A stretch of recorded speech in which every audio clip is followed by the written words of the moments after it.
सायंकाळच्या मनन चिंतनामध्ये S A church Nandurbar, Dudhale शिवार आणि शहारोनच्या वतीने आपणा सगळ्यांचं मी स्वागत करतो. विजय संगीतातून एक गीत गाणार आहोत, त्यासाठी मी रेव्हरंड विश्वास पाडवी यांना पुढे बोलवतो. विजय संगीत गीत नंबर 51 आणि उपासना संगीत गीत नंबर 342. तू प्रिय हे प्रभू, तू प्रिय अपार.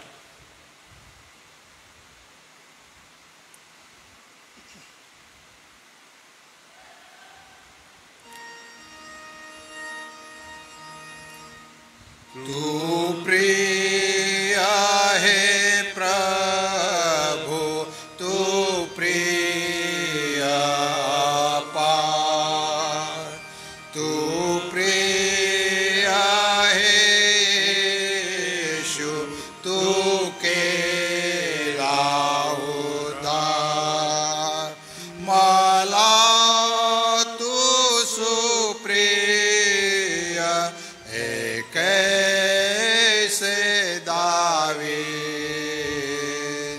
संपूर्ण शक्तीने मी तुला स्तवेन. हे प्रभु मी करे आनंद महान. तू जीवन देशी अमोल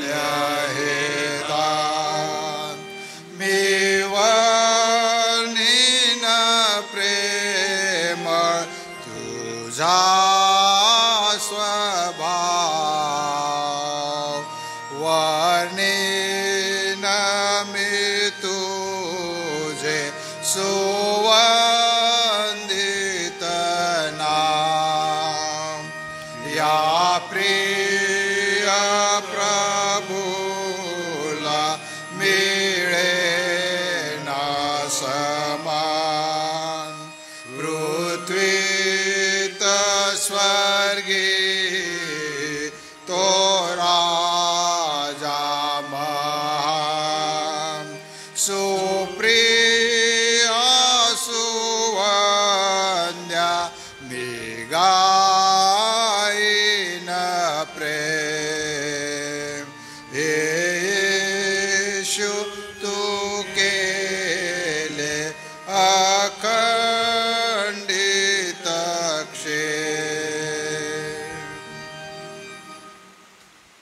आज सायंकाळचं जे मनन आहे ते सन्माननीय रेव्हरंड सॅमसन जयकर पाळकसाहेब यांच्याकडून आहे. आजच्या मननाकडे जाण्यापूर्वी आपण प्रार्थना करू. आमच्या प्रेमळ दयाळू प्रभू परमेश्वर पित्या, या सायंकाळी पुन्हा एक वार तुझ्या चरणापाशी आम्ही येतो.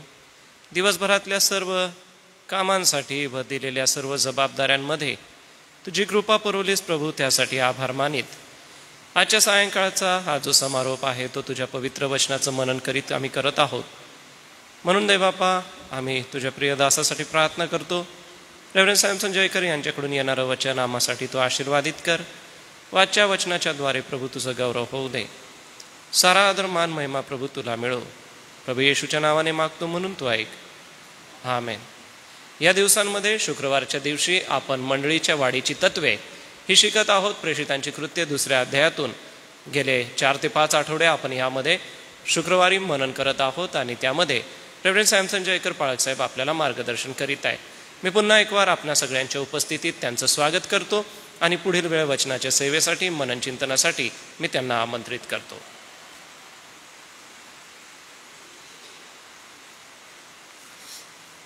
थँक्यू पाळकसाहेब. परमेश्वराला पुन्हा एक वार धन्यवाद देऊ, त्याची स्तुती करू, कारण तो चांगला आहे आणि त्याची दया सनातनाशी आहे. पुन्हा एक वार आपण पहिल्या शतकातील पहिल्या मंडळीचं जे धार्मिक जीवन होतं त्या जीवनाच्या वाढीची तत्वे आपण अभ्यासत असताना त्या मंडळीची वाढ किती अद्भुत प्रकारे झालेली आहे हे पवित्र शास्त्रामधून आम्हाला शिकायला मिळतं. आणि म्हणून आजच्या मननासाठी पुन्हा एक वार आपण प्रेषितांची कृत्य याचा 2रा अध्याय आणि 42 या वचनावर आपण पुन्हा एका महत्त्वाच्या तत्वावर आपण विचार करणार आहोत.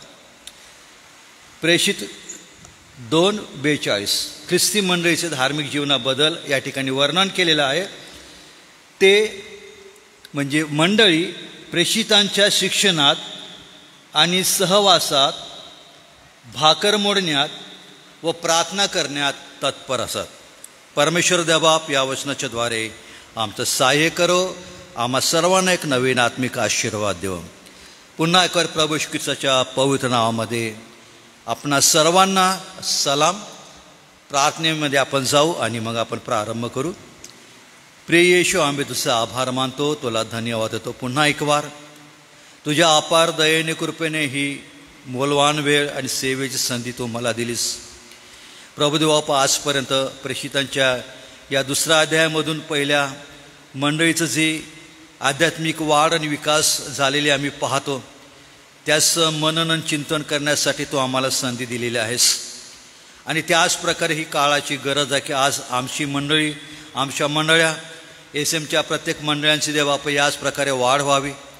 आणि तुझ्या सर्व दैवी सद्गुणामध्ये देवबाप वाढत असताना या मंडळीनं जगामध्ये एक प्रकाशासारखं जीवन जगण्याचा सदैव प्रयत्न करावा. म्हणून प्रभुदेवा, आजच्या वचनांच्या द्वारे या ठिकाणी जमलेले तुझे सर्व प्रभूचे दास आहेत आणि सोबतच या सायंकाळी ऑनलाईन सभेमध्ये सहभागी होणार आमचं सर्व प्रिय विश्वासणाऱ्या मंडळीसाठी आमची प्रार्थना आहे. प्रभू, हे वचन आम्हा सर्वांसाठी तो आशीर्वादित कर. तुझं वचन शेअर करत असताना, सांगत असताना प्रभू, मज पाप्यावर तू दया कर. माझ्या अशुद्धोटा जिभेला स्पर्श कर. पवित्र आत्म्याचं नवीन सामर्थ्य नव्याने तू मला तू दे. आणि प्रभू, तुझं वचन सांगत असताना तू पुन्हा एक वार तुझ्या वचनांच्याद्वारे आमच्या मनाला एक नवीन आनंद व आशीर्वाद दे. आणि या मंडळीचं महत्त्व किती मौल्यवान आहे याची सत्यता नव्याने तो आमच्या जीवनामध्ये जागृत कर. मान महिमा सर्व प्रकारचा आदर प्रभू तुला अर्पण करतो. येशूच्या नावाने प्रार्थना केली म्हणून तो ऐक. आमेन. आतापर्यंत आपण पहिल्या मंडळीच्या वाढीच्या जीवनाची जी तत्त्व होती ती प्रेषितांच्या 3 टप्प्यांमधून किंवा 3 अवस्थांमधून आम्ही पाहत आहोत. पहिली अवस्था आपण पाहिली होती की प्रभू ख्रिस्ताला जेव्हा अटक झाली आणि येशू ख्रिस्ताचे जे वधस्तंभावरील मरण आहे, त्यावेळेला शिष्यांची जी मानसिक अवस्था होती किंवा दशा होती ती कशा प्रकारची होती. येशूचं मरण, पुनरुत्थान आणि स्वर्गारोहण या दरम्यान याच शिष्यांची कशा प्रकारची मनोवृत्ती होती. आणि येशू ख्रिस्ताच्या स्वर्गारोहणानंतर पवित्र आत्माचं आगमन आणि त्यानंतर प्रेषितांच्या मनाची अवस्था कशा प्रकारची होती याचं वर्णन या अध्यायामधून आम्ही पाहत असताना आतापर्यंत आपण पाहिलेलं होतं की प्रेषितांची जी मंडळीची उभारणी केलेली होती सुवार्ता प्रसाराच्या द्वारे, शिष्यांना नव्याने येशूने केलेलं पाचारण, त्या पाचारणाची जबाबदारी या प्रेषितांनी ओळखली होती. सोबतच आपलं संपूर्ण समर्पण प्रभूकडे वळून या शिष्यांनी नव्याने केलेलं होतं. तिसरं तत्त्व आम्ही पाहिलं होतं की या विखुरलेल्या शिष्यांमध्ये प्रभूनं पुन्हा एक वार नव्याने ऐक्यता प्रस्थापित करून त्यांना एक केलेलं आहे. चौथं तत्त्व आम्ही पाहिलं होतं की शिष्यांचं जे जीवन होतं ते प्रार्थनामय जीवन होतं, प्रार्थनेने भरलेलं होतं. आणि तेच तत्त्व त्यांनी मंडळीला शिकवलेलं होतं आणि मंडळीवर सुद्धा परिणाम झाला होता की मंडळी प्रार्थनेच्या सहभागितेमध्ये दररोज जमत होती. सोबतच प्रेषितांचं आणखी महत्त्वाचं जे ध्येय जबाबदारी होती की या नवीन विश्वासणाऱ्या मंडळीला, स्थापन झालेल्या मंडळीच्या विश्वासणाऱ्यांना जे काय प्रभूने शिष्य म्हणून, प्रेषित म्हणून आम्हाला शिकवलेलं होतं, आज्ञा केली होती, त्या सर्व शिक्षणाची त्यांना शिक्षण देणं, त्या प्रभूच्या वचनाने त्यांना स्थिर करणं ही जबाबदारी ओळखून प्रेषित मंडळीला शिक्षण देत होते. आणि मंडळीसुद्धा प्रेषितांच्या शिक्षणामध्ये, प्रेषितांच्या सहवासामध्ये ही वाढत जाणारी मंडळी होती. आणि आज आम्ही महत्त्वाचं जे तत्त्व पाहणार, ज्यावर मंडळीचा संपूर्ण आधार आहे, कणा आहे, ते तत्त्व म्हणजे दुसऱ्या अध्यायाच्या 42व्या वचनामध्येच आहे की मंडळी प्रेषितांच्या शिक्षणासोबतच त्यांच्या सहवासामध्ये वाढत असताना बायबलमध्ये असं म्हटलेलं आहे की ते भाकर मोडण्यात आणि प्रार्थना करण्यात तत्पर असत. आणि आज आम्ही पाहणार की पहिल्या मंडळीचं जे धार्मिक जीवनाची जी वाढ होती तिचा मुख्य कणा होता की कोणत्याही मंडळीची जी आध्यात्मिक वाढ आहे, आध्यात्मिक रचना आहे, ही प्रभू येशू ख्रिस्ताने वधस्तंभावर केलेल्या प्रायश्चित्त कार्याचं स्मरण करणं, त्याने जे तारण कार्य केलेलं आहे, स्वतःचं पवित्र रक्त सांडलेलं आहे, त्यासाठी त्याने ज्या भयंकर दुःख यातना सहन केलेल्या आहेत, त्याचं मरण, त्याचं पुनरुत्थान आणि त्याचे पुन्हा येण्याची साक्ष आणि त्याची घोषणा जेव्हा मंडळी देत असते तेव्हा मंडळीचं धार्मिक जीवन हे सतत त्या मंडळीचं जीवनाचा आलेख वाढत असतो. पहिल्या शतकाच्या मंडळीवरून आम्हाला पाहायला मिळत आहे. भाकरी मोडणं हा जो शब्द आहे हा प्रभुभोजन घेण्याच्या संदर्भात या ठिकाणी आलेला आहे. आणि हा पवित्र विधी वधस्तंभावर जाण्यापूर्वी प्रभू येशू ख्रिस्ताने स्थापन केलेला होता. याचा उद्देश हाच होता की माझ्या पश्चात जी भविष्यामध्ये मी मंडळी स्थापन करणार आहे त्या मंडळीला माझ्या मंडळीसाठी केलेलं जे मी भयंकर दुःख सहन आहे, जे मंडळीसाठी मी तारणाचं कार्य केलेलं आहे, त्या माझ्या स्वतःच्या तारणाच्या कार्यामध्ये मंडळीनं समरूप व्हावं, एकरूप व्हावं आणि जे बलिदान केलेलं आहे त्या बलिदानाची घोषणा मी येईपर्यंत म्हणजे प्रभू येशू ख्रिस्त येईपर्यंत देण्यासाठी येशू ख्रिस्ताने शिष्यांना हे शिक्षण दिलेलं होतं. म्हणजे पहिल्या ख्रिस्ती मंडळीचं जे धार्मिक जीवनाचा अभ्यास करताना असं समजतं की ही मंडळी प्रेषितांच्या शिक्षणाच्या सहवासासोबतच ही घरोघरी प्रभुभोजन विधी किंवा भाकर घेण्यामध्ये तत्परत असत. म्हणजे याचा अर्थ असा की मंडळी दररोज प्रभुभोजन घेऊन त्या विधीच्याद्वारे प्रभू येशू ख्रिस्ताने केलेल्या दुःख सहनाचं, वधस्तंभावरील कार्याचं, प्रायश्चित्त कार्याचं, तारणाच्या कार्याचं, त्याच्या मरणाची घोषणा ती प्रतिदिवशी करीत होती आणि याच सत्यामध्ये मंडळी वाढत होती. मग प्रश्न असा होता की मंडळीला दररोज भाकर मोडण्याची तत्परता का भासत होती? प्रभू येशू ख्रिस्ताने आपल्या सेवा कार्यामध्ये आपल्या प्रेषितांना अनेक प्रकारचं शिक्षण दिलेलं होतं आणि या शिक्षणाचा एक भाग म्हणून प्रभुभोजन विधी त्याने स्थापन केलेला होता. आणि स्थापन करत असताना येशू ख्रिस्ताने 2 महत्त्वाच्या आज्ञा या विधीच्या द्वारे शिष्यांना केलेल्या होत्या. ते म्हणजे की हा विधी प्रभू येशू ख्रिस्ताच्या स्मरणार्थ आठवणीसाठी करायचा होता, तो कधीच विसरायचा नव्हता.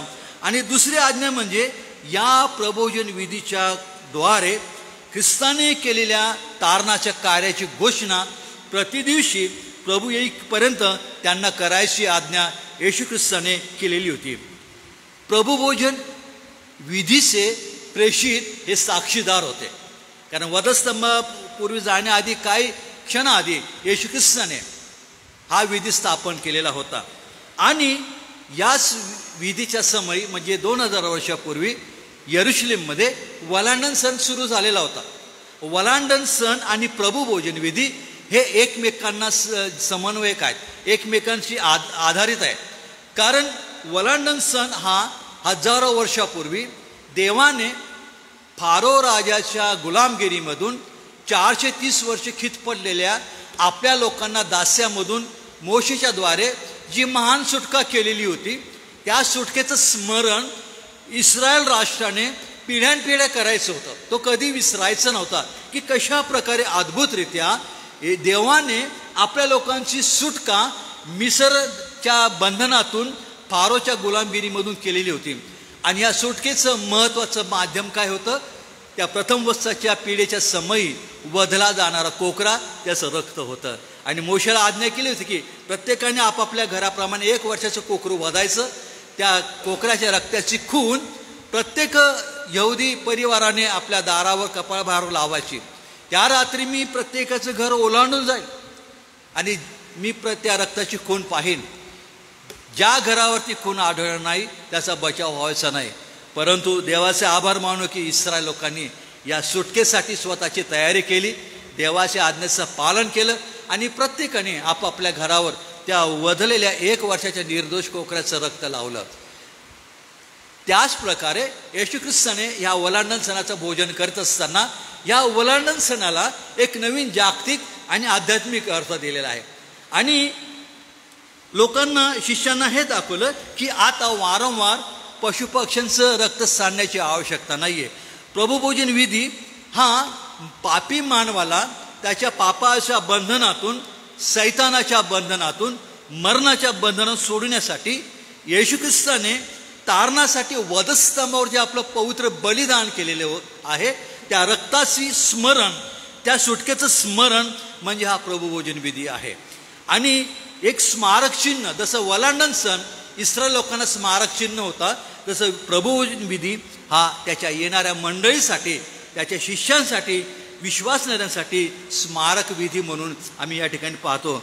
प्रभुभोजन विधीद्वारे आणखी एक गोष्ट केली येशूनं, ती म्हणजे जुना करार हा पशुपक्ष्यांच्या रक्ताने स्थापित झालेला होता, परंतु आता त्याची आवश्यकता होती. कारण जुना करार, नियमशास्त्र येशूने स्वतःमध्ये पूर्ण केलं आणि या सर्व विधी आपल्यामध्ये पूर्ण करून त्याने एक नवीन कराराची स्थापना केली, ती स्वतःच्या पवित्र रक्ताने स्थापन केली आहे. आणि तो स्वतः देवाचा कोकरा म्हणून वधस्तंभावर बलिदान झालेला आहे. जेव्हा येशूचा बाप्तिस्मा होत होता तेव्हा योहान त्या गर्दीचं लक्ष येशूकडे वेधतो 2 वेळा. तो म्हणतो की जेव्हा येशू ख्रिस्त बाप्तिस्मा घ्यायला त्याच्याकडे येतो तेव्हा योहान म्हणतो, प्रेषित योहान, बाप्तिस्मा करणारा योहान म्हणतो की हा पहा जगाचे पाप हरण करणारा देवाचा कोकरा. आणि मग बाप्तिस्मा घेऊन परत जात असताना योहान पुन्हा साक्षी देतो की हा पहा देवाचा कोकरा. येताना आणि जाताना म्हणजे एक प्रकारे एक खूण होती, चिन्ह होतं की येशू ख्रिस्त हा देवाचा कोकरा म्हणून वधला जाणारा देवाचा पुत्र होता. आणि येशू ख्रिस्ताने ते केलेलं आम्हाला पाहायला मिळतं. आणि म्हणून नवीन करारामध्ये प्रभू येशू ख्रिस्ताला वलांडनाच्या कोकराची उपमा प्रेषित पौलाने 1 करीन 5 अध्याय आणि 7व्या वचनामध्ये दिली की प्रभू येशू ख्रिस्त हा आपला वलांडनाचा अर्पण होणारा, अर्पण झालेला यज्ञ पशु आहे. पहिल्या मंडळीमध्ये दररोज भोजन घेण्याचं आणखी दुसरं महत्त्वाचं कारण हे होतं, कारण त्यावेळची जी परिस्थिती आपण अभ्यास करतो त्यावेळे इकडं जसं सुवार्ता प्रसार होत होता, मंडळ्या स्थापन होत असतानाच मंडळी पुढे नवीन एक धोका आणि आव्हान होतं, ते म्हणजे पाखंडी शिक्षणाचं. आणि पाखंडी शिक्षण याचा परिणाम मंडळांमध्ये होत होता. काही शिक्षण मंडळीमध्ये घुसलेलं होतं, मंडळीमध्ये एक प्रकारे या पाखंडी शिक्षणाने धुमाकूळ माजवलेला होता, त्याचा प्रसार करण्यात आलेला होता. आणि या शिक्षणापैकी एक महत्त्वाचं पाखंडी शिक्षण त्या पहिल्या शतकामध्ये प्रचलित होतं, ते म्हणजे नॉस्टिसिझम किंवा ज्याला ज्ञेयवाद म्हटलेलं आहे. या पाखंडी मताचा प्रभाव मंडळीच्या नवीन विश्वासणाऱ्यांना होत होता. त्यामुळे काय होतं की ह्यांची तत्वे जणू काय मंडळीला येशूपासून, देवाच्या त्रिकत्वापासून दूर घेऊन जात होती. आणि म्हणून पहिल्या शतकामध्ये प्रेषित योहान हा शेवटचा प्रेषित जिवंत असताना त्याच्या पुढे हेच आव्हान होतं. आणि म्हणून योहानाने 2 पत्र याच उद्देशाने मंडळाने लिहिले की पाखंडी शिक्षकांपासून मंडळीने सावध राहायला पाहिजे. काही लोक मंडळीमधूनच फुटून निघालेले होते आणि खोटे शिक्षण देत होते आणि त्यांचा भर ज्ञानावर होता. ग्रीकमध्ये ज्ञानाला ग्नॉसिस असं म्हटलेलं आहे. ह्या लोकांची तत्वे काय होती पहिल्या शतकामध्ये? अशा धोकादायक शिक्षणामध्ये पहिल्या शतकातील मंडळी कशी स्थिर झाली आणि कशी वाढत गेली हे अभ्यासणं फार महत्त्वाचं आहे. पहिलं तत्व यांचं होतं की हे ज्ञानवादी किंवा नॉस्टिसिझम जे पाखंडी मत होतं ते देवाला, देवपित्याला, देवपुत्राला नाकारत होते, ख्रिस्ताला नाकारत होते. पहिले योहान याचा 2 अध्याय 22 आणि 23 मध्ये प्रेषित योहान म्हणतो की देह धरून आलेला ख्रिस्ताला जो नाकारतो त्याच्याशिवाय लबाड कोणी नाहीये. दुसरं तत्व यांचं फार गंभीर होतं, ते म्हणजे तारण हे फक्त ज्ञान मार्गाने होतं. ज्ञान प्राप्त केल्याने तारण मिळतं. पण बायबल आम्हाला स्पष्टपणे म्हणतं, प्रभुजन विधी काय सांगतो, हे माझं नवीन कराराचं रक्त आहे, बहुतांच्या पाप क्षमेसाठी मी ओतत आहे, हे जगाच्या तारणाऱ्यानं स्पष्ट केलेलं होतं. परंतु येशू ख्रिस्ताचं स्वर्गारोहणानंतर परिस्थिती बदलत असताना, मंडळ्या स्थापन असताना हा भयंकर धोका म्हणजे मंडळीचं जे तारण येशू ख्रिस्ताने स्वतःच्या रक्ताने केलेलं आहे, मंडळीला विकत घेतलेलं आहे, त्यावर आघात होत होता. दुसरं महत्त्वाचं तत्व आणखी होतं की आम्ही कसंही वागलं, मनुष्याने कसंही वागलं तरी मेल्यानंतर म्हणजे देहामधून सुटल्यानंतर त्याला सरळ देवाकडे जाता येतं. पण येशूने काय सांगितलं? निकेदेव मला भाषण करताना, नवीन जन्म झाल्याशिवाय कोणालाही देवाचे राज्य पाहता येत नाही किंवा ते जाता येत नाही. दुसरं आणखी एक तत्व होतं त्यांचं की जे भौतिक आहे ते मुळातच दुष्टतेने भरलेलं आहे, परंतु देव चांगला आहे म्हणून देवाला या भौतिक दुष्ट वस्तूंशी काही घेणं देणं नाही. मग जर जग वाईट आहे तर मग अशा वाईट जगामध्ये देवाने ख्रिस्ताच्या स्वरूपात देह धारण करणे शक्य नाही, अशक्य आहे, इम्पॉसिबल आहे. देव देह धारण करून आलाच नाही, तो येशूच्या रूपात आलाच नाही. हे शिक्षण शिकवलं जात होतं, मंडळीमध्ये शिरलेलं होतं शिक्षण, आणि मंडळीच्या लोकांमध्ये चलबिचलता निर्माण झाली होती. त्याच्यामुळे काय झालं की पुष्कळ लोक या शिक्षणाच्या नादी लागून मंडळीतून बाहेर निघालेले होते. आणखी एक महत्त्वाचं येशूबद्दल शिक्षण पाखंड होतं, ते म्हणजे ख्रिस्त हा केवळ एक भासमान व्यक्ती आहे, आभासी आहे. आभासी याला ग्रीकमध्ये डोसईन असं म्हटलेलं आहे, म्हणजे भास होणे. यांचं म्हणणं असं होतं की ज्या वेळेला प्रभू ख्रिस्ताने बाप्तिस्मा घेतला, बायबल असं म्हणतं की तेव्हा देवाची वाणी आली आकाशातून, हा माझा परमप्रिय पुत्र आहे, आणि देवाचा पवित्र आत्मा कबूतरासारखा येशूवर उतरला. परंतु यांनी हे सत्य नाकारलं. त्यांनी जेव्हा येशूचा बाप्तिस्मा झाला, ह्यांचं असं म्हणणं होतं, तेव्हा मसिया नावाची व्यक्ती येशूवर उतरली, आणि जेव्हा येशू ख्रिस्ताला वधस्तंभावर दिलं त्यावेळेला ही मसिया नावाची व्यक्ती येशूला सोडून निघून गेली. येशू फक्त भासमान आहे, एक काल्पनिक आहे, हे त्यांचं शिक्षण दिलं जात होतं. या पाखंडी शिक्षणाचा प्रभाव आणि प्रसार या पहिल्या शतकामध्ये होत असताना या प्रेषितांपुढे, योहानापुढे आणि त्याच्यानंतर प्रेषितांपुढे एक फार मोठं आव्हान होतं की मंडळीला कशा प्रकारे या खोट्या शिक्षणांपासून, त्यांच्या शिक्षकांपासून वाचवायचं आहे, मंडळीचं अस्तित्व टिकवायचं आहे. आणि म्हणून जर ख्रिस्ताने देह धारण केलेलाच नाहीये, त्याने वधस्तंभावर आपलं पवित्र बलिदान केलेलंच नाहीये, तर मग त्याचा मरणाचा प्रश्न येतच नाही, त्याचं पुनरुत्थान नाही, आणि त्याचं पुन्हा येणं तर दुसरी गोष्ट आहे. अशी गंभीर समस्या निर्माण झालेली, मग हे सर्व व्यर्थ आहे. तो मरणच पावला नसता मग स्वर्गारोहण झालं कसं काय? वेगवेगळ्या प्रकारचे शिक्षण मंडळीमध्ये निर्माण होत असताना अशा गंभीर समस्यांना तोंड देण्यासाठी सर्वात महत्त्वाचं शिक्षण म्हणजे काय होतं? प्रभुभोजन विधी. आणि या प्रभुभोजन विधीचे साक्षीदार हे प्रेषित होते. आणि म्हणून हा सर्वोत्तम उपाय म्हणजे प्रभुभोजन विधी कसा घ्यायचा, त्याचा उद्देश काय आहे, कोणत्या अर्थाने घेतला जावा, आणि अयोग्य प्रकारे घेण्याचे दुष्परिणाम काय होतात, या सर्व प्रकारचं शिक्षण मंडळीला दिलं जात होतं. आणि फक्त एक दिवसापुरतं ही गोष्ट मर्यादित नव्हती, तर मंडळी दररोज ह्यासाठीच शिक्षण घेत होती प्रभुभोजन विधीचं, की येशूचं मरण आणि बलिदान हे सत्य नवीन विश्वासदारांच्या मनावर बिंबवलं जावं, की त्या सत्याला ते चिटकून राहतील. मग कितीही पाखंडी शिक्षण मतांचा प्रभाव आला, मंडळी मिसळले आणि त्यांना मंडळीला भुलवायचा प्रयत्न केला, तरी मंडळी प्रभुभोजनच्या सत्यामध्ये, धर्मसिद्धांतामध्ये काय होईल? टिकून राहील. आणि म्हणून प्रेषितांपुढे ही फार महत्त्वाची जबाबदारी होती, कारण प्रेषित हे स्वतः प्रभुभोजन विधीचे साक्षीदार होते. आणि येशूनं शेवटची आज्ञा देताना काय सांगितलं होतं? तुम्ही सुवार्ता सांगा, पिता पुत्र पवित्र आत्म्याच्या नावाने त्यांना बाप्तिस्मा द्या, शिष्य बना, आणि जे कामही तुम्हाला आज्ञा केली आहे, जे तुम्हाला मी शिकवलेलं आहे, ते काय करा, तुम्ही त्यांना शिकवा. आणि प्रभुभोजन विधी शिकवणं हा येशूच्या शिक्षणाचा एक भाग होता. ही समस्या इसवी सन 63 करीनच्या मंडळीमध्ये पण उद्भवली होती. करीनच्या मंडळीच्या लोकांनी प्रभुभोजन विधीचा उद्देश ते हरवून बसलेले होते. योग्य प्रकारे प्रभुभोजन विधी घेत नव्हते, अयोग्य प्रकारे विधी घेत होते. आणि क्लोवेसच्या हा जो व्यक्ती होता मंडळीतील, त्याच्याकडून पौलाला जेव्हा ही बातमी समजली, साधारणतः इसवी सन 50 करीनच्या मंडळीची स्थापना झालेली होती. आणि 62-63 दरम्यान मंडळीमध्ये अनेक प्रकारचे प्रश्न निर्माण झाले होते, गंभीर होते प्रश्न.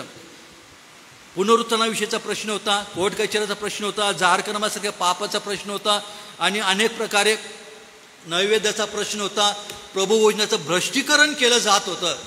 त्याला उत्तर म्हणून पौलाने करीनच्या मंडळीला सुद्धा सावधगिरीचा इशारा दिलेला आहे.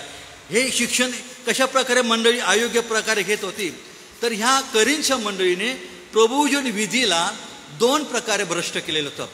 ते म्हणजे एक प्रकारे ते नैवेद्य घेत होते आणि प्रभूचा प्याला पण पित होते, भ्रष्टीकरण करत होते. 8व्या अध्यायामध्ये 10व्या अध्यायामध्ये करींच्या पहिल्या अध्यायामध्ये आम्हाला या गोष्टीचं स्पष्टीकरण पाहायला मिळतं.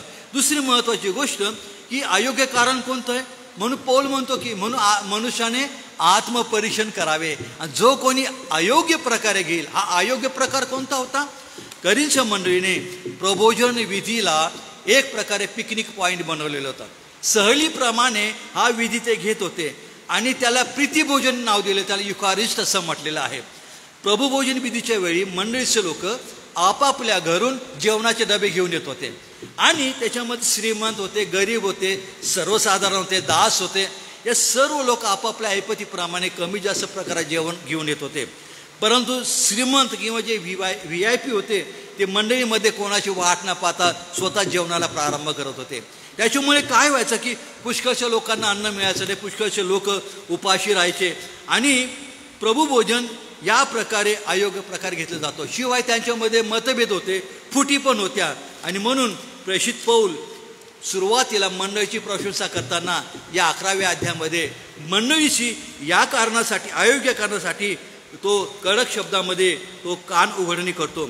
जर आपण पहिले करीण्याचा 11वा अध्याय 17 ते 22 वर्ष आपण वाचली तर तो म्हणतो की ज्यावेळी तुम्ही एकत्र जमता तेव्हा प्रभुभोजन करणे शक्य नसते, कारण भोजन करतेवेळी प्रत्येक जण आपले घरचे जेवण दुसऱ्यापूर्वी जेवतो, एक भुकेला राहतो, एक मस्त होतो.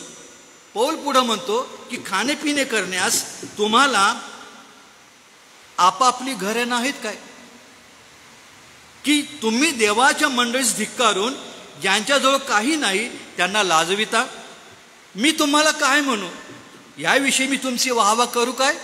पौल म्हणतो मी तुमची वाहवा करीत नाही. आणि मग हा अयोग्य प्रकार त्यांनी मंडळीला काय आहे ते शिकवत असताना तो दूर करून मग तो सांगतो की म्हणून ज्या रात्री मला प्रभूपासून मिळाले तेच मी तुम्हाला सांगतो की ज्या रात्री येशूला धरून देण्यात आले त्या रात्री त्याने भाकर घेतली आणि एक नव्याने करींच्या मंडळीला योग्य प्रकारे प्रभुभोजन विधी घेण्यासाठी पौलाने प्रशिक्षण दिलं. आणि त्या प्रकारे मंडळीचं लक्ष प्रभुभोजनाचा जो मूळ उद्देश आहे, येशू ख्रिस्ताचं बलिदान, येशू ख्रिस्तामध्ये असणारी मंडळीची सहभागिता, त्याच्या दुःखामध्ये, त्याच्या मरणामध्ये असणारी समरूपता आणि त्याची घोषणा करण्यामध्ये एकरूपता, हे महत्त्वाचं शिक्षण देऊन मंडळीमधून हे अयोग्य शिक्षण प्रेषित पौलाने बाजूला केलेलं आहे. आणि म्हणून पहिल्या शतकामध्ये मंडळी जशा वाढत होत्या त्याच प्रकारे अशा पाखंडी शिक्षणाचा प्रचंड धोका पण होता. त्या धोक्यांपासून मंडळांचं संरक्षण करणं प्रेषितांची आणि प्रेषितानंतरच्या प्रेषितांची फार मोठी जबाबदारी होती. आणि देवाचे आपण आभार मानू की ही जबाबदारी प्रेषितांनी समर्थपणे पार पाडली. या सर्व प्रकारच्या पाखंडाला, शिक्षणाला उत्तर म्हणून प्रभुजन विधी त्यांनी समोर ठेवला. आणि मंडळीचं लक्ष सतत या विधीकडे नाही तर क्रूस खांबाकडे लागलेलं त्यांनी ठेवलेलं होतं. त्याचा परिणाम असा झाला की आजपर्यंत हा विधी आम्ही त्याच्यामध्ये सामील आहोत, मंडळी म्हणून, देवाचे लोक म्हणून. आणि प्रभू येईपर्यंत हा प्रभुभोजन विधी याच प्रकारे एक उद्देशासहित, एक अर्थासहित घेऊन मंडळी देवाचे साक्षीदार, त्याचे येईपर्यंत घोषणा करणारी मंडळी बनेल हा आमचा विश्वास आहे. म्हणून आपण या प्रभुभोजन विधीबद्दल देवाला आभार मानू, देवाला धन्यवाद देऊ. 2000 वर्षापूर्वी त्याने अटक होण्यापूर्वी त्या गुरुवारी रात्री सजवलेल्या माडीवरच्या खोलीमध्ये आपल्या शिष्यांसह या पवित्र विधीची स्थापना दिली. वलांडण सण हा कोकऱ्यांच्या, पशुपक्ष्यांच्या रक्ताने स्थापित झालेला होता, त्याची सुटका झालेली होती. पण देवाचे आभार मानू की मानवाच्या पापांची सुटका, मनुष्याला पापापासून सुटका मिळाली ती येशू ख्रिस्ताच्या पवित्र आणि मौल्यवान रक्ताद्वारे. त्याचं स्मरण प्रभुजन विधीच्याद्वारे मंडळी म्हणून आम्ही करीत असतो. म्हणून योहान आपल्या पत्रामध्ये असं म्हणतो की प्रभू येशू ख्रिस्ताचं रक्त आम्हाला सर्व पापापासून काय करतं, शुद्ध करतं. इब्री कराराचा लेखक म्हणतो पहिला करार निर्दोष असता तर दुसऱ्याची गरज भासली नव्हती, कारण जुना करार, पहिला करार हा पशुपक्ष्याच्या रक्ताने स्थापित झाला होता. म्हणून नवीन करार स्थापन करताना येशू स्वतः देवाचा कोकरा म्हणून आला. भावानं बहिणीनं प्रभुभोजन विधी हसण्यावर घेऊ नका. अत्यंत पवित्र विधी आहे.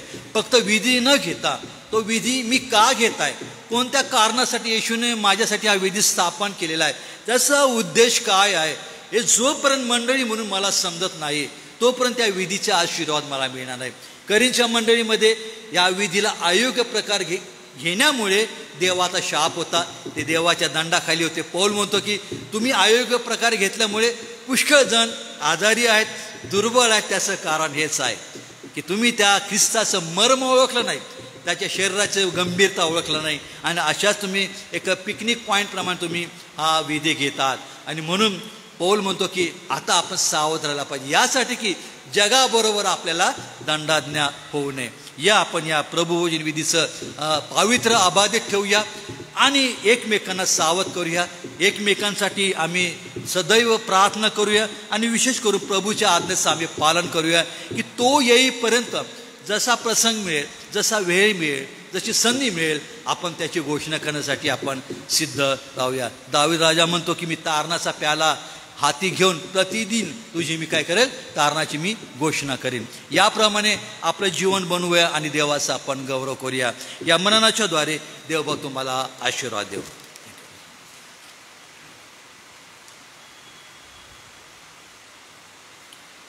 परमेश्वराला धन्यवाद असो. फारच मौल्यवान आणि अतिशय महत्त्वाच्या अशा गोष्टी मंडळीच्या वाढीच्या तत्वामध्ये आपण शिकत आहोत. आणि प्रभू भोजनाचं जे पवित्रकरण आहे ते आपणास ठाऊक आहे, त्याचं पावित्र्य आपणाला ठाऊक आहे. आपलं एकत्र मिळणं हे परमेश्वराच्या गौरवाचं असावं. जसं प्रारंभीची मंडळी एकत्र जमत होती, त्यामागचा हेतू आणि उद्देश केवळ देवाचा गौरव हा होता. आम्ही देखील एकत्र जमून परमेश्वराचं गौरव करूया. आपल्याही जीवनाच्या आध्यात्मिक वाढीसाठी मंडळीच्या वाढीची ही तत्व प्रभुदेव आप आशीर्वादित करो. परमेश्वर पित्याला धन्यवाद देत मी रेव्हरंड सॅमसन जयकर पाळक साहेबांचं मनपूर्वक आभार मानतो. पुन्हा एक वार आजारी प्रियजनांची आपण आठवण करूया. प्रभुदेव बाप आपणाला आरोग्य देव. हैदी अक्का आहेत, रयता अक्का आहे, यांची आपण आठवण करूया. परमेश्वर देव बाप त्यांना आरोग्य देव. सोबतच आपण प्रार्थना करूया पावसासाठी, कारण की वातावरण गेल्या 2-3 दिवसापासून पाऊस नाही आहे, परंतु सोबतच नेंदणीची आणि पेरणीचीही पुष्कळ कामं शेतामध्ये आहेत, ती व्यवस्थित व्हावी यासाठी देखील परमेश्वराला प्रार्थना करूया. सोबतच आपल्या प्रिय नंदुरबार शहरासाठी आपण प्रार्थना करूया की आपल्या शहरामध्ये शांतता नांदावी. सोबतच जे अध्ययन या दिवसांमध्ये मंडळीच्या वाढीसाठी होत आहे ते आशीर्वादित व्हावं. या महिन्यामध्ये जे एक सेमिनार होणार आहे त्या येणाऱ्या सेमिनारसाठी देखील आपण प्रार्थना करणार आहोत. आपल्यामध्ये उपस्थित सन्माननीय रेव्हरंड सुनील लोंढे पाळकसाहेब आहे, त्यांना विनंती करतो पाळकसाहेब पुढे येतील, प्रार्थना करतील. प्रभूची प्रार्थना म्हणू. प्रभूच्या प्रार्थनेनंतर रेव्हरंड सॅमसन जयकर पाळकसाहेब पुढे येतील, आशीर्वाद देतील आणि या रात्री ईश्वरा गाऊन आजचं मनन आपण थांबूया. प्रार्थना करू. आमच्या गौरवशाली देव बापा, तुझ्या मनापासून आभार मानतो, तुझी स्तुती करतो, कारण की पुन्हा एकदा या सायंकाळच्या वेळेस प्रभू तुझ्या चरणाजवळ बसून प्रभू चिंतन आणि मनन करण्यासाठी प्रभू तू आम्हाला संधी दिली. आणि पुन्हा एकदा तुझे दास सॅमसन पाळकसाहेब त्यांच्याद्वारे देवबापा आज तुझ्या वचनाच्याद्वारे देवबापा पहिल्या शतकाच्या मंडळीचं जे जीवन आमच्या समोर तू ठेवलंस प्रभू, ती मंडळी पहिल्या शतकाची अनेक कठीण अशा स्थितीमधून जरी गेली तरी प्रभू देवबापा ते तुझ्या मंडळीच्या प्रशिक्षणामध्ये, देवाच्या दासाच्या सहवासामध्ये, भाकर मोडण्यात, प्रार्थना करण्यात, सर्व गोष्टीमध्ये ती तत्पर होती. आणि अशा प्रकारचं शिक्षण घेत असताना देवबापा त्यांच्या मंडळीमध्ये नेहमीच प्रभू तू विश्वासणाऱ्यांची भर पाडत होतास. आणि अशा प्रकारचं जीवन आमच्या मंडळीचं बी असावं ही तुझी इच्छा आहे. देवबापा जे काही महत्त्व प्रभोजनाचं तू आज आमच्यासमोर दाखवलेलं आहेस प्रभू तुझ्या वचनाच्याद्वारे, त्याबद्दल आम्ही तुझे आभार मानतो. पुष्कळ वेळेस देवबापा आम्ही प्रभोजनचं हे गांभीर्य समजत नाही, परंतु आज तुझ्या दासाच्याद्वारे देवबापा प्रभोजनाचं विधी किती गंभीर आहे त्याचं स्पष्टीकरण प्रभू तुझ्या दासाच्याद्वारे तू आम्हाला तू प्रगट केलेलं आहे. पहिल्या शतकाच्या मंडळीमध्ये अयोग्य रीतीने ज्यांनी प्रभोजन घेतलं प्रभू, त्यांना प्रभू अनेक आजार आणि संकटांना तोंड द्यावं लागलं. आणि तुझं इच्छा आहे की त्यांच्या जगाबरोबर आम्हालासुद्धा दंडाज्ञा होऊ नये, म्हणून प्रभू आम्ही आमचं आत्मपरीक्षण करावं आणि मग त्या भाकरीतून आम्ही घ्यावं आणि तुझं स्मरण करावं, असं तो होऊ दे. पुन्हा एकदा आम्ही तुझं स्मरण करतो, कारण की तू जर आमच्यासाठी या जगात आला नसता, तू आमचा वलांडणचा कोकरा झाला नसता, तर देवबापा आम्हाला कोणत्या प्रकारची तारणाची आशा नसते. परंतु देवबापा तू आमच्यासाठी वलांडणाचा कोकरा झालास आणि आमचं सर्व पाप अपराध्यावर स्तंभावरती नेलंस. आणि प्रभू आम्हाला त्या सर्व पापाच्या बंधनातून, त्या सैतानाच्या बंधनातून, त्या महान अग्नीच्या शिक्षेमधून देवबापा तू आमची सुटका केलीस. त्याबद्दल आम्ही तुझ्या मनापासून आभार मानतो, तुझी स्तुती करतो. आजच्या वचनाबद्दल आम्ही तुझे आभार मानतो. बाळकसाहेबांना तू तुझी कृपा पुरवली, वचनाची सेवा करण्यासाठी, तयारी करण्यासाठी लागणारी कृपा पुरवली आणि मंडळीच्या वाढीसाठी हे प्रशिक्षण त्यांच्याद्वारे आम्हाला प्रति शुक्रवारी तू देत आहेस. त्याबद्दल आम्ही तुझे आभार मानतो, तुझी स्तुती करतो. प्रभू आमची हीच प्रार्थना की या प्रशिक्षणाच्याद्वारे, या वचनाच्याद्वारे देवबापा आमच्या मंडळीची तू प्रति दिवशी तू वाढ कर. ज्यांनी प्रभू हे वचनं ऐकलेले आहेत त्या सर्वांना तुझा विपुल आशीर्वाद दे. जे ऑनलाईन जे काही प्रभू तुझा या वचनाचं लाभ घेत आहेत, तुझ्या शिक्षणाचा लाभ घेत आहेत, तुझ्या संदेशाचा कडून प्रभू प्रेरणा घेत आहेत, त्या सर्वांना तुझा मोठा आशीर्वाद दे. तसं देवबापा आम्ही विशेष पुन्हा एकदा जे आमचे प्रियजन प्रभू आजारी आहेत त्यांच्यासाठी विशेष प्रार्थना करतो. प्रभू देवबापा हे दे आका आहेत, तसंच रेवती आका आहेत आणि इतर जे आहेत देवबापा आज बिछाण्यावरती, देवबापा त्यांच्यासाठी आम्ही मंडळी या नात्याने, तुझ्या दास या नात्याने प्रभू आमची प्रार्थना आम्ही प्रतिदिवशी करत आहोत. आमची प्रार्थना आहे की तू त्यांना लवकर बरं वाटू दे, लवकर त्यांना आरोग्य दे, अशी आमची प्रार्थना आहे प्रभू. इतकंच नव्हे परंतु त्यांच्याबरोबर जे इतर आजारी आहेत प्रभू, त्यांचे नावं जरी आम्हाला ठाऊक नाही तरी देवबापा तुला प्रत्येकाची नावं ठाऊक आहे. प्रत्येकाचे वेदना, प्रत्येकाचे आजार, प्रत्येकाच्या समस्या तुला ठाऊक आहे देवबापा. आज तू प्रभू तू प्रत्येकाला तुझा स्वर्गातून आशीर्वाद दे आणि देवबापा तू प्रत्येकाला तुझं आरोग्य द्यावं, अशी आमची प्रार्थना आहे. तसं दावीद राजा म्हणतो स्तोत्र 30 आणि 2 म्हटल्याप्रमाणे, तो म्हणतो की मी प्रभूकडं प्रार्थना केली आणि त्याने मला व्याधीमुक्त केलं. देवबापा तू आरोग्य देणार परमेश्वर आहेस, म्हणून देवबापा या सर्व प्रियजनांना तू आरोग्य द्यावं, अशी आमची प्रार्थना आहे प्रभू. पुन्हा एकदा जे काय रिफ्रेशर कोर्स आहे प्रभू 27 तारखेपासून, त्यासाठी सुद्धा आमची प्रार्थना आहे देवबापा. ते रिफ्रेशर कोर्स देवबापा तुझ्या सेवकांचा तू आशीर्वादित कर आणि सर्व नियोजन करत असताना प्रभू जे आमचे वरिष्ठ अधिकारी आहेत प्रभू, त्यांना तू सहाय्य कर. सर्व नियोजन करण्यासाठी लागणारी कृपा आणि दया तू पुरी प्रभू. तसं देवबापा जे वक्ते आहेत त्यांनासुद्धा तू सहाय्य कर आणि त्यांनासुद्धा या प्रशिक्षणासाठी, या रिप्रेशन कोर्ससाठी तयारी करत असताना लागणारं पवित्र आत्म्याचं मार्गदर्शन, वचनाचं मार्गदर्शन तू त्यांना कर. आणि प्रभू या आमच्या सर्व सेवकांना या रिफ्रेशर कोर्सद्वारे एक नवीन उत्साह, नवीन मार्गदर्शन, एक नवीन सेवा करण्यासाठी प्रभू एक नवीन आध्यात्मिक बळ आणि मार्गदर्शन त्यांना मिळावं, असं तो दयाने पण होऊ दे. तसंच पाळकसाहेब आणि इतर सर्व आमचे पंचमंडळ त्यांनासुद्धा दे बापा तू येतपर्यंत सांभाळ, त्यांना सर्वांना तुझा आशीर्वाद दे आणि या सगळ्या मंडळीचं जे नियोजन करत असताना त्यांनासुद्धा तुझा विपुल आशीर्वाद दे. पुन्हा एकदा दे बापा आमची प्रार्थना आहे पावसासाठी प्रभू. पावसाची बऱ्याच दिवसापासून आम्ही प्रतीक्षा करत आहोत प्रभू. पाऊस बऱ्याच ठिकाणी चांगल्या रीतीने दिलेला आहे, त्याबद्दल आम्ही तुझे आभार मानतो, तुझी स्तुती करतो. तसं दे बापा आमच्या भागातसुद्धा चांगल्या प्रकारचा पाऊस पडू दे, कारण की तुला सर्व मानवजातीची पशुपक्ष्यांची काळजी आहे प्रभू. तरीसुद्धा प्रभू आमची प्रार्थना आहे तू पाऊस पडू दे, तुझं कृपेची मूठ उघड आणि सर्वत्र चांगल्या प्रकारचं पाऊस पडू दे, पिकं चांगल्या रीतीने येऊ दे, शेतकऱ्यांचे पशुपक्ष्यांना भरपूर पाणी उपलब्ध होऊ दे. आम्हालासुद्धा पाण्याची गरज तीसुद्धा तू निवारण कर. यासाठी दे बापा तुझं कृपेचं मूठ उघड आणि सर्वत्र प्रभू दे बापा तू चांगल्या प्रकारचं पाऊस पडू दे. आमच्या अपराधांची क्षमा कर आणि तुझं कृपेचं वर्षाव प्रभू तू सर्वत्र होऊ दे, अशी नम्र प्रार्थना करतो प्रभू. येतपर्यंत आमचं सहाय्य केलं, आम्हा सर्वांना आशीर्वाद दिला तुझ्या वचनाच्याद्वारे, त्याबद्दल तुझे आभार मानतो आणि तुझी स्तुती करतो. पुढील सर्व वेळ दे बापा आम्ही तुझ्या कृपेच्या स्वाधीन होतो. येशूच्या प्रिय नावाने प्रार्थना केली म्हणून तू ऐक. आमेन. आपण प्रभूने शिकवलेली प्रार्थना म्हणू. हे आमच्या स्वर्गातील पित्या, तुझे नाव पवित्र मानले जाऊ, तुझे राज्य येऊ, जसे स्वर्गात तसेच पृथ्वीवर. तुझ्या इच्छेप्रमाणे हो.